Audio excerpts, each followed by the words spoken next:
Bonjour Nathan. Bonjour Olivier. Comment vas-tu? Très bien et toi? Ça va bien, ça me fait plaisir de venir te voir pour la simple et bonne raison que c'est un jeune restaurant.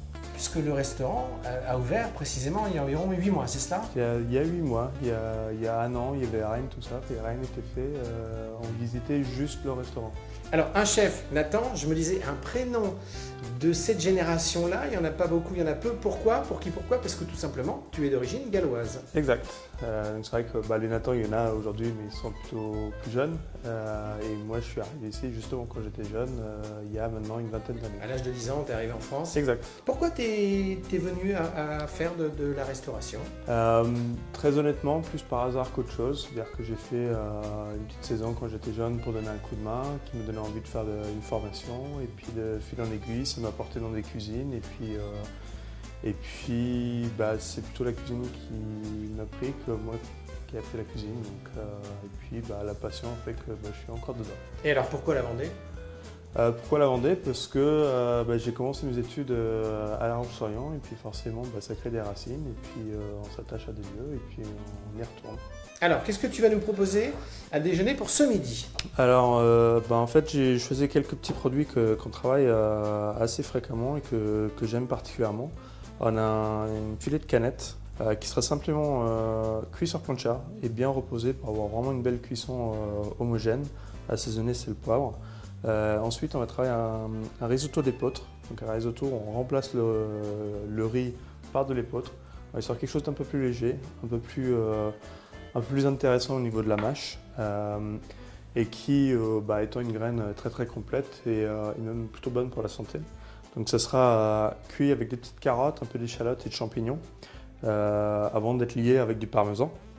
Et les parures de champignons et d'échalotes serviront à faire une petite crème qui sera servie avec le filet. On va aussi travailler une autre garniture qu'on fait fréquemment au restaurant. Ce sont des petits radis cuits, donc en glace au beurre tout simplement, cuits dans de l'eau, fini avec du beurre et un tout petit peu de sel. Et tout ça sera accompagné avec des jeunes petites pousses de betterave. Magnifique. On est parti pour la recette, chef? C'est parti. Allez, on y va. Cuisinons. Alors, on va commencer par ciseler un petit peu d'échalote, ce qui va être la base de la garniture du risotto.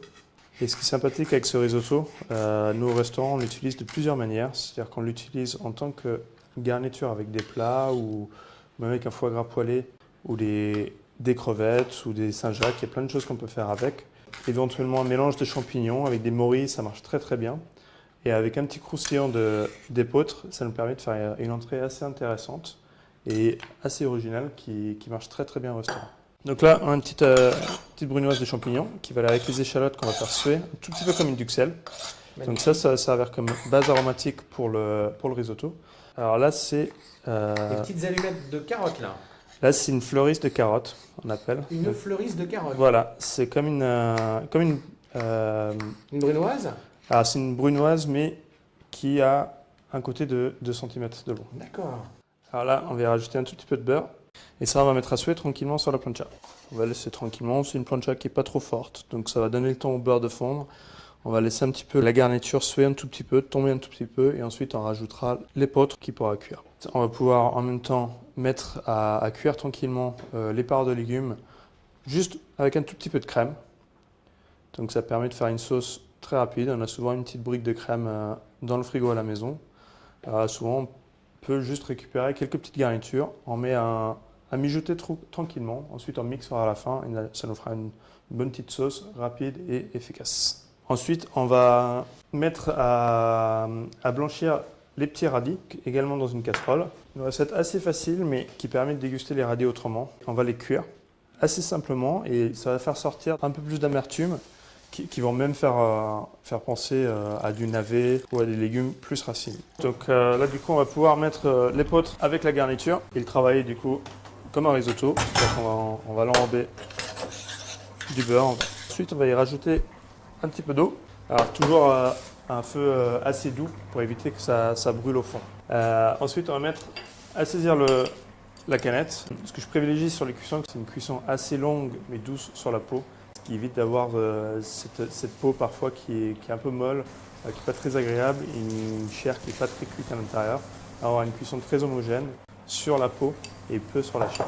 On va mettre juste vraiment un filet d'huile sur la plancha. Voilà, on va le laisser tranquillement. On a un élément dont je n'ai pas parlé tout à l'heure, qui ressemble à une galette. 60 g de farine. Alors là, puisqu'on a un risotto d'épeautre, on va en profiter pour utiliser la farine d'épeautre. On va y mettre environ 300 g d'eau, 150 g d'huile de pépin de raisin ou une huile neutre de style tournesol, quelque chose qui ne va pas apporter beaucoup de goût. Et du coup, on va le mixer, tout simplement pour avoir une pâte homogène. On va la cuire jusqu'à ce qu'elle devienne croustillante et ça nous fera un élément de décoration dans le plat. Donc, l'épeautre qui est maintenant cuite, on va pouvoir procéder à la liaison. Et pour avoir la consistance, on va lier juste avec du parmesan.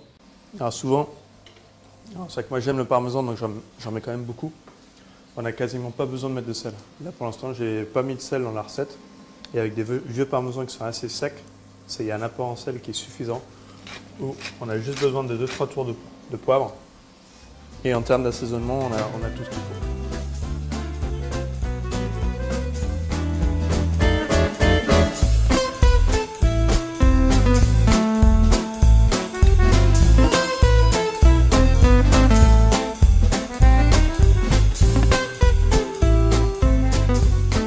Chef, on a fait une belle émission. On peut rappeler que ce restaurant est arrivé il y a 8 mois et qu'il est numéro 1 sur les critères TripAdvisor sur La Roche-sur-Yon. Merci à toi, je te dis à très bientôt. Je reviendrai te voir avec grand plaisir. À bientôt. Merci, au revoir.